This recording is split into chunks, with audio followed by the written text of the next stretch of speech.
On parle de reconversion. C'est un sujet, alors je dirais transversal au monde du travail.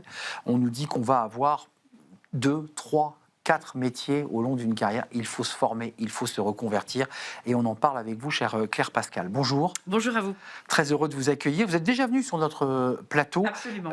Directrice générale de Comundi, vous allez nous en parler dans quelques instants parce que vous êtes une spécialiste, une chef d'entreprise justement autour de ces enjeux de reconversion et de formation. Et puis je précise que vous êtes administratrice de les acteurs de la compétence qui regroupe beaucoup d'organismes de formation. D'abord un petit mot sur Comundi avant de revenir à la loi du 24 octobre 2025 sur la reconversion.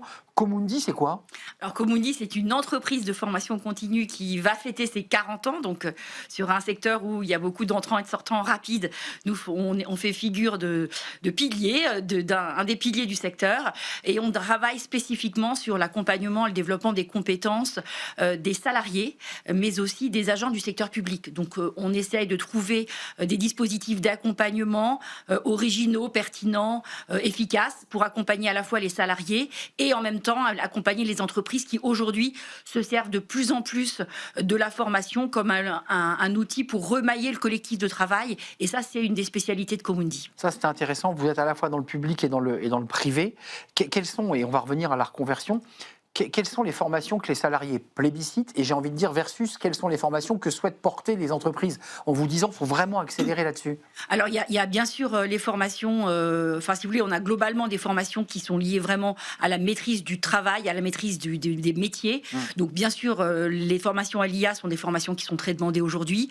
Donc on est passé d'une première période où on était vraiment sur la sensibilisation à l'IA et maintenant on travaille sur les usages de l'IA. Il faut savoir qu'il y a aussi une nécessité pour l'entreprise de reprendre en main les usages de l'IA qui sont parfois un peu disparates au sein des collaborateurs, au sein de l'entreprise. Et puis on a un deuxième sujet, alors il y en a beaucoup d'autres bien sûr, je vais juste être rapide, mais on a un gros sujet sur les lignes managériales. Aujourd'hui, suite Covid, suite télétravail, nouvelle génération, nouveau rapport au travail. Transformation aussi des Et on voit qu'il y a une étude qui est sortie sur la non-appétence en fait des salariés pour les métiers de management. Donc on est obligé d'accompagner les managers, leur redonner du sens et recréer des communautés professionnelles qui aient du sens et qui leur donnent envie de rester en tant que manager, quoi. Alors, focus sur la reconversion, parce qu'à travers tout ce que vous nous décrivez, vous avez une expertise, et aussi d'ailleurs par vos missions au sein des acteurs de la compétence, une expertise sur la reconversion. Sans rentrer dans le détail de l'usine à gaz, loi du 24 octobre 2025 qui crée la période de reconversion. Ça veut dire quoi? Ça veut dire qu'un salarié, à n'importe quel moment de sa carrière, peut dire « je voudrais me reconvertir ». Alors c'est effectivement l'objet. Nous avons porté beaucoup avec les acteurs de la compétence un projet qu'on avait appelé le projet universel de reconversion, mais qui est du coup évolué et qui s'est traduit grâce à tous les intervenants, les parties prenantes dans une loi qui est du 24 octobre 2025. L'idée est que la reconversion professionnelle n'est pas un accident de parcours. C'est une évolution normale des parcours. Et aujourd'hui, le rapport au travail, le rapport à l'entreprise, le rapport même au salariat fait que on a des gens qui ont besoin, qui ont envie d'avoir des parcours de différents métiers. C'est aussi dans un contexte, et ça il faut bien l'entendre, on n'est plus sur une stabilité des métiers. On est sur des métiers où les compétences deviennent très rapidement obsolètes. Alors on disait qu'avant, on avait des compétences métiers qui duraient 18 ans, je ne sais pas ce que ça veut dire, mais maintenant c'est 18 mois. Juste pour dire que si on ne se reforme pas, si on n'évolue pas ses compétences, c'est très facile de devenir déclassé par rapport à son métier. Alors, il y avait deux dispositifs quand on veut rentrer un peu dans la technique, mais tous les DRH qui nous regardent connaissent ces mots, c'est Transco et Proa, qui sont deux dispositifs qui n'ont pas bien fonctionné, Trop voire complexe, qui permettaient de faire basculer, j'allais dire, des salariés d'une usine de ciment vers des chauffeurs de bus, parce qu'on cherche, avec une formation accompagnée, globalement, ça ne fonctionnait pas. Est-ce que là, le dispositif va être un peu plus fluide? Et qu'est-ce qui va permettre de faire aux entreprises? J'imagine que la DRH va avoir un outil entre les mains qui va lui permettre soit de proposer, soit d'accueillir un collaborateur qui veut se reconvertir. Est-ce que ça va marcher comme ça? L'idée, c'est que ce soit plus fluide, que ce soit plus facile et que ce soit plus rentré dans des parcours, disons, normaux de carrière. C'est aussi l'idée que ce ne soit pas des sujets qui soient réservés à des gens qui ont plus de 50 ans et qui se retrouvent à avoir besoin de se reconvertir.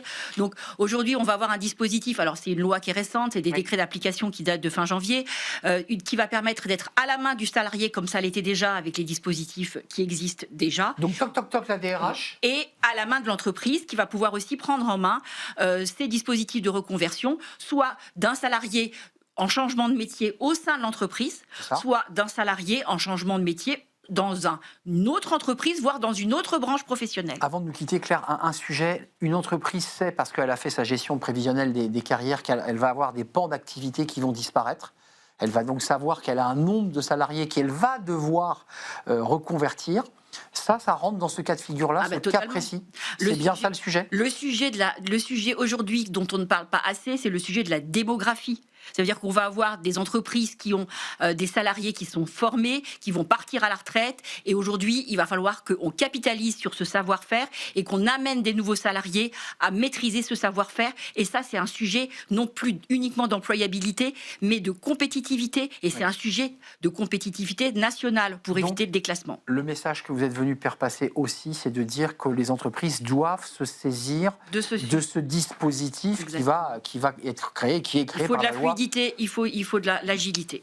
Et il faut qu'évidemment, on rende les choses un peu plus souples et pas trop complexes, parce que Dieu sait si ces sujets-là ont tendance à l'être. Ont tendance à être un petit peu complexes. Merci Claire Pascal d'être venue nous rendre visite. Vous êtes à la tête, directrice générale de cette entreprise qui a des piliers bien plantés, 40 ans d'ancienneté, directrice générale de Comundi. Et vous êtes administratrice des acteurs de la compétence qu'on connaît bien ici sur ce plateau. Merci de nous avoir rendu visite pour parler de reconversion. Autre sujet qui peut faire écho et relance, le monde agricole, avec un monde agricole pour certains qui cherchent à quitter ce métier parce qu'ils ne vivent pas de leur métier, c'est de la colère, c'est même parfois du désespoir, même des agriculteurs qui se suicident parce qu'ils ne peuvent pas être rémunérés au juste niveau de l'effort fourni. On en parle évidemment, vous l'aurez compris, à l'occasion du Salon de l'agriculture qui se tient chaque année, c'est une tradition porte de Versailles. Comment faire? Être agriculteur en 2026, ça veut dire quoi? On en parle avec mes invités, c'est le Cercle RH et j'accueille mes invités.